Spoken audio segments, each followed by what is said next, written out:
Good morning, students. Welcome to your English literature class. The topic for today's tutorial is After Blenheim by Robert Southey.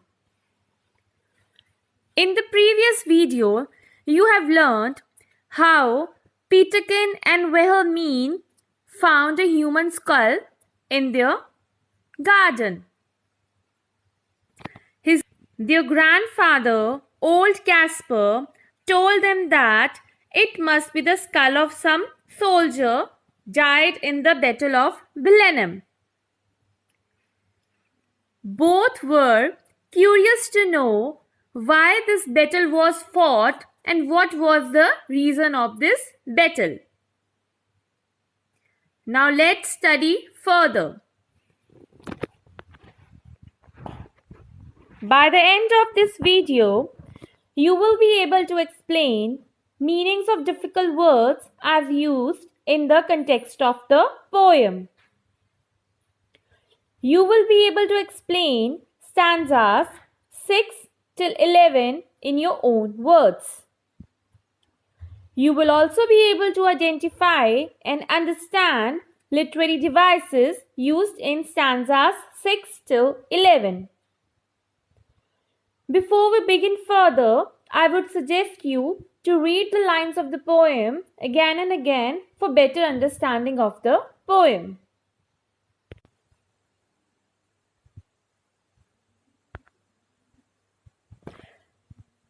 Students, open your treasure trove textbook at page number 18 and let's read stanza number 6. Before reading this stanza, let us just understand meanings of some difficult words of this stanza. To rout means defeated completely. Make out means understand. Now let's read stanza number 6. It was the English, Caspar cried, who put the French to rout. But what they fought each other for, I could not well make out. But everybody said, quoth he, that 'twas a famous victory. So students, here Caspar said in reply that the English defeated the French. But he could not tell why they fought, and he could only say that it was a famous victory.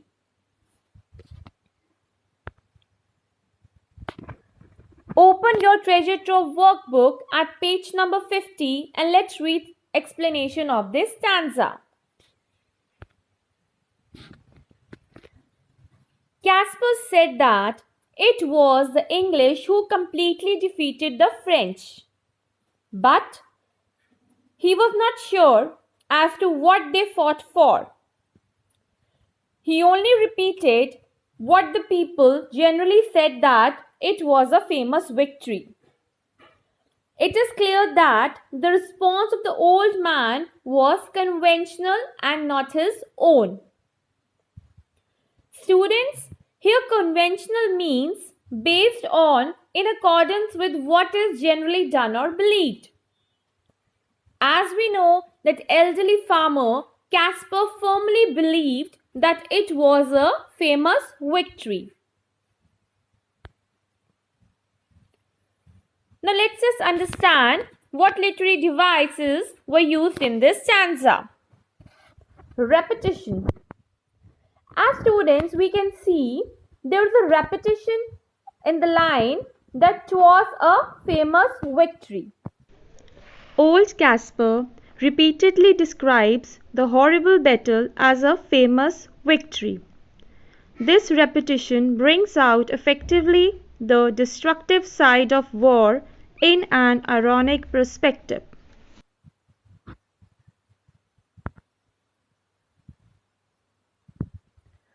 Now open your treasure trove textbook at page number 18 and let's read the next stanza. Before reading stanza number 7, let us just understand meanings of some difficult words of this stanza. Hard by means quite near. Dwelling means house. Forced to fly, made to run away. Fled, ran away.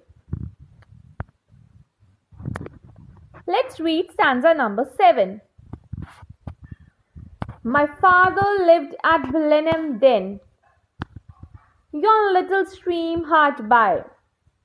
They burnt his dwelling to the ground, and he was forced to fly. So with his wife and child he fled, nor had he where to rest his head. Students, in the course of the narration, Caspar pointed out the nearby stream and told children that his own father lived at Blenheim. Soldiers burnt his father's house and he was forced to leave the place with his wife and child. Thus, he became homeless. Now let's read explanation of this stanza. The old man Caspar continued to speak about the war. Pointing to the nearby stream, he said that his father used to live there at Blenheim. His house was burnt down and he was forced to run away with his wife and child. He had no place to take shelter. Students, open your treasure trove textbook at page number 18 and let's read the next stanza.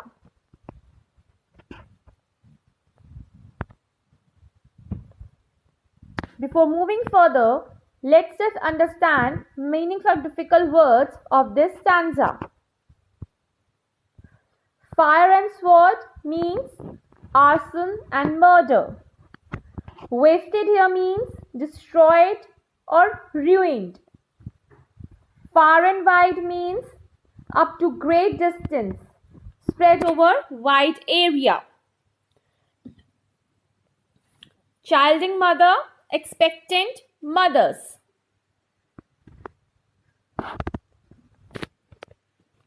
Now let's read stanza number 8. With fire and sword, the country round was wasted far and wide. And many a childing mother then and newborn baby died. But things like that must be at every famous victory. Students, the war itself was terrible. Fire and sword destroyed everything. Many pregnant women and newborn babies died. Caspar ironically stated that such things take place at every battle where there is a great victory. Now let's read explanation of this stanza. The whole country, the old man said, was ruined far and wide with fire and sword. Many expectant mothers and newborn children died. Ironically, the old man added that such things must happen to win a grand victory. Now open your treasure trove textbook and let's read the next stanza.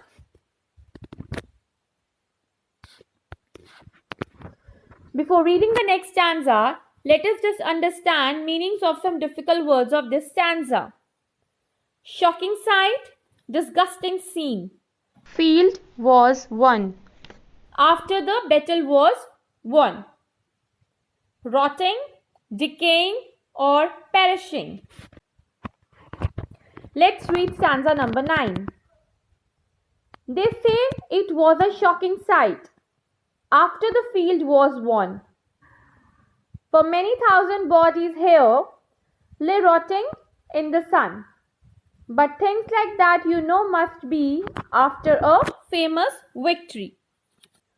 Students, here Caspar informed Wilhelmine and Peterkin that after the battle was won, it was a shocking sight at the battlefield where thousands of dead bodies lay rotting in the sun.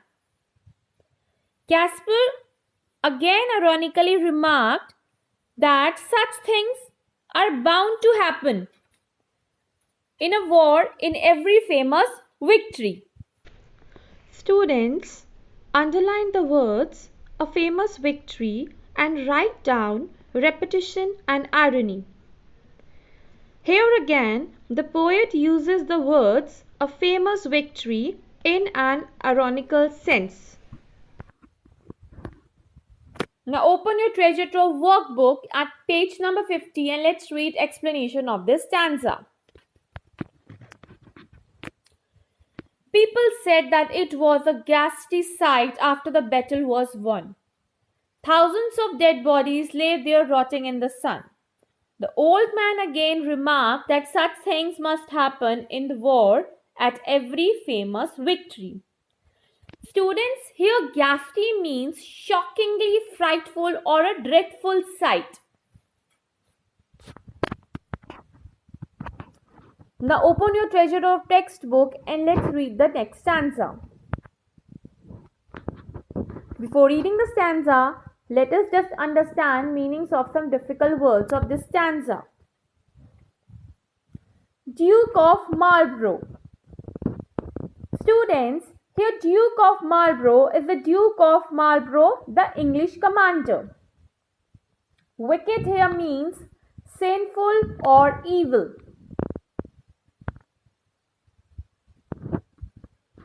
Let's read stanza number 10. Great praise the Duke of Marlborough won, and our good Prince Eugene. Why, 'twas a wicked thing, said little Wilhelmine. Nay, nay, my little girl, quoth he, it was a famous victory. Students, Caspar praised the Duke of Marlborough and Prince Eugene for the great victory. However, little Wilhelmine was dissatisfied with the old man's remark and she said that it was a wicked thing. Old Caspar replied ironically, trying to emphasize that it was a famous victory. Students, underline the words "a famous victory" and write down repetition and irony. Here again, the poet uses the words "a famous victory" in an ironical sense.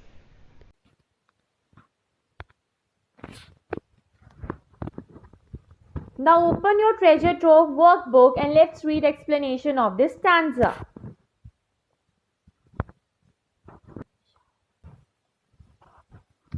Old Caspar then showered praises on the Duke of Marlborough and good Prince Eugene, who won the war for the English. Little Wilhelmine's shocking response was instinctive. She remarked in disgust that the war was the most wicked thing. She could not tolerate the old man's praise of the war. Her grandfather Caspar weakly asserted that she was wrong and it was indeed a famous victory. It is here in this stanza that the poet brings about a confrontation between the conventional and instinctive responses to war. The old man's defense of war is conventional and unacceptable, whereas the child's innocent condemnation of war is a natural and instinctive response and brings about the reality of the wicked thing called a famous victory by the old man. Now students, look at your treasure trove textbook and let's read the last stanza of this poem. Before reading that stanza, let us just understand meanings of some difficult words. What good came out of it? This means, what was the good outcome of the war? Let's read the last stanza. And everybody praised the Duke, who this great fight did win. But, what good came of it at last? quoth little Peterkin, why, that I cannot tell, said he, but 'twas a famous victory. Students, old Casper said that everybody praised the Duke of Marlborough for the great victory. Peterkin asked what good came out of the war. Casper said that he could not answer the question. He could only say that it was a famous victory. Students, underline the words a famous victory and write down repetition and irony. Here again, the poet uses the words a famous victory in an ironical sense. Students, the last stanza makes us clear that people who wage wars cannot or will not suppress their ambitions that provoke wars.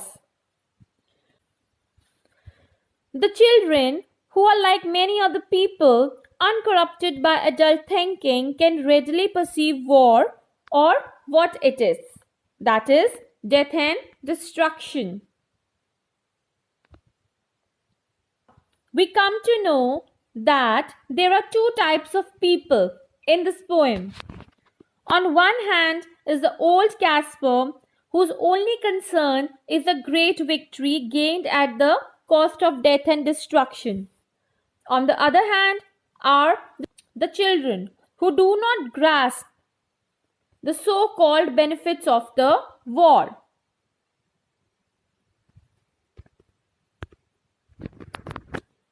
Now students, look at our treasure trove workbook and let's read explanation of this stanza.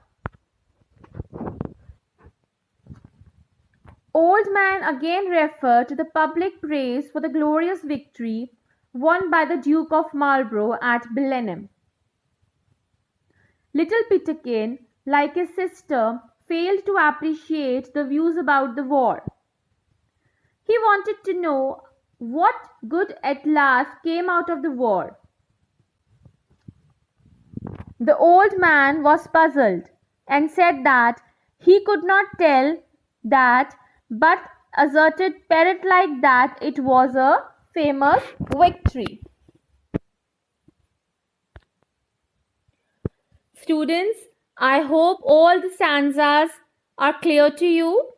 Your homework for today is to do the homework given in your SNAP homework. Thank you, students.